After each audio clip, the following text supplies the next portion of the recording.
When you're looking at buying a knife, what does your checklist look like? Does it include carbon fiber, M390, a certain steel type? Let me know in the comments section down below, and while you're down there, smack the like button and let YouTube know that you enjoy this type of content. How's it going, everybody? I'm Rollshambo, the connoisseur and collector of all things sharp and shiny. And this is the Bestechman Ronan, a knife that should not be a stranger to anybody because it hit the holiday season like madness. It was bananas. All these reviewers, myself included, got hit up by Bestechman and they said, hey, let's send you this. You're really going to like it. And we want you to help us release it. We all got the same message. We all talked about it. It's a great knife. The viewers agreed, and these started selling out like hotcakes to lumberjacks because lumberjacks like hotcakes. But seriously, this is another episode of Grail or Garbage, the series where I systematically and categorically rank and review knives just like this Bestechman Ronan to give you some context that you desperately need to answer the questions like, does it deserve a spot in your pocket? Does it deserve a spot in your EDC rotation? Because let's not get it twisted. This is not a collector's knife. This is an EDC knife. Just how good is it? We're going to find out. You see, Grail or Garbage consists of 5 categories. Those categories are materials, ergonomics, fidget factor, the lock, and then fit and finish. Each of those categories is worth up to 10 points. By the time we are done scoring each category, we will add up the scores. We'll do a tiny bit of math, and then we'll know for certain. Is the Bestechman Ronan a Grail? Or is it garbage?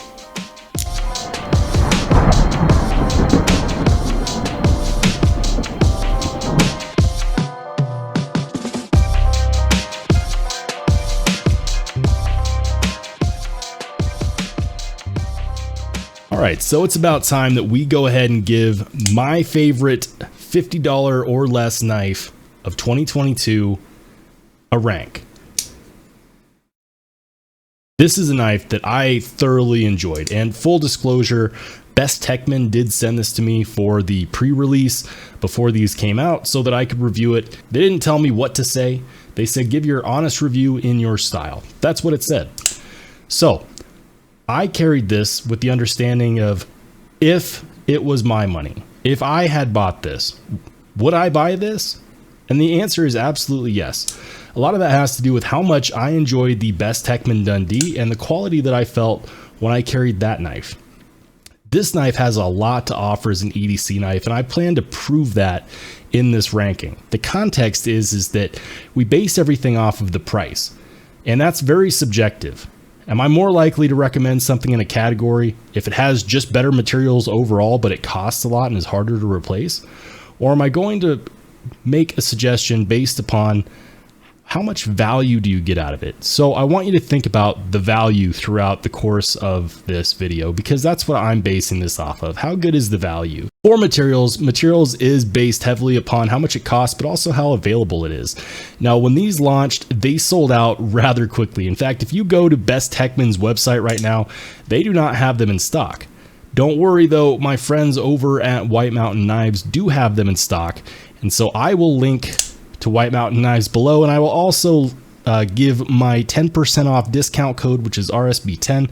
I don't get anything if you use that, but you do get 10% off, and so might as well save a little bit of money if you can. So let's talk about materials. For materials, we have G10 handle scales, G10 backspacer, steel liners, stamped steel pocket clip, and then 14 C28N for the blade steel. I think that that's a perfect combination when we're talking about a knife in the $50 and under category, because it wasn't that long ago that knives that cost this much had D2. In fact, if you were to look at this Demco 80-20.5, this has Oz 10A and Grivery handle scales for $150. I'm not going to get into that debate right now. Just know that these are better materials than that $150 knife, but you can get it for a third of the price. You can get 3 of these for the cost of one Demco 80-20.5. Just saying. For those reasons, I'm actually very, very satisfied with these materials. They could have just hung it up and said, you know what? Here is D2 to go with our G10. And you know what? Based on everything else that we're putting on this knife, we're going to be satisfied with those.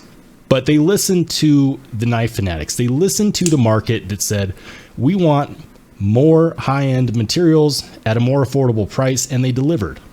I'm very satisfied with these, and for those reasons, the Ronan is going to get an 8 out of 10 for materials. Next up is ergonomics. How does it fit in the hand? Does it fit well? Do you have space to maneuver? Does it tell you where to put your hands? Is it comfortable? Are there any edges aside from the one that matters that is sharp? Yes, yes, yes, and no. First and foremost, you can switch up the grip. You can do a saber grip. You can do a choked up grip. Even though this spot right here is not perfectly cut out for it, you can trigger pull that. And so you can get a nice pinch grip in on there. You can reverse it in an ice pick grip. Your thumb rests naturally here on the pommel of the handle scales, and it feels good in the hand. A lot of the ergonomics have to do with how contoured these G10 handle scales are, and they're very well contoured. It's not something we see a lot of with G10, but you can tell, especially when you look at this knife from the back, that it's very comfortable. It fits well in the hand, and it does kind of fit in. There's nothing that sticks out, including this pocket clip, which I'm a big fan of as far as stamped pocket clips go. Spyderco could learn a thing or two about how to do a stamped pocket clip, just saying. But this one doesn't stick out, and it doesn't make itself known when you hold the knife. It's not an adjutant, and that's something that I'm really, really fond of, is how well they were able to integrate something as simple as a stamped pocket clip. I really do enjoy using this knife. The ergonomics lend to it being a very, very good EDC knife, and especially when we're talking about the $50 price range, you can get some mileage out of this knife, and you can also find a comfortable grip while doing so. The finger groove is chamfered, and that's comfortable as well, so there's no issues there. It does lose points for this cutout right here not fully being as good as I'd like it to be, but it also gains points for having really good jimping up here at the top, right behind where the thumb studs are. And it's jimping that's not sharp, but it is deep enough to catch your finger, so you get that extra bit of control there, and you know that I'm a fan of good jimping. This one definitely has it. Is it the perfect ergonomics? Am I going to give it a 10 out of 10? No, it's not getting a 10 out of 10. It's very, very good, and that's why it's getting an 8 out of 10 for ergonomics. Now we got to talk about my favorite category normally, which is fidget factor. And in this case, for this knife, the fidget factor on here is pretty decent. A lot of it has to do with how you deploy it. Now, because this has the B lock, you do feel a little bit of pressure when you go to deploy it. That pressure is acting as the detent. If you don't know what a B lock is, the B lock is essentially Bestech's version of an axis lock. Am I going to say that it's the same as an axis lock? No. I mean, listen.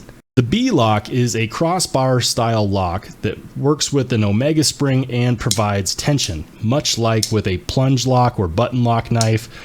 That is the detent right there. So when you go to deploy it, you will feel pressure up until there. Does it swing open? Is it assisted? No, it's not assisted, but you do have to overcome that to get it to flip out. And once you do, it flies out pretty easily. Because it's on bearings, the moment you release that, it falls down of its own accord, but it does feel like it gets a little bit of help from the tough spring in that B lock.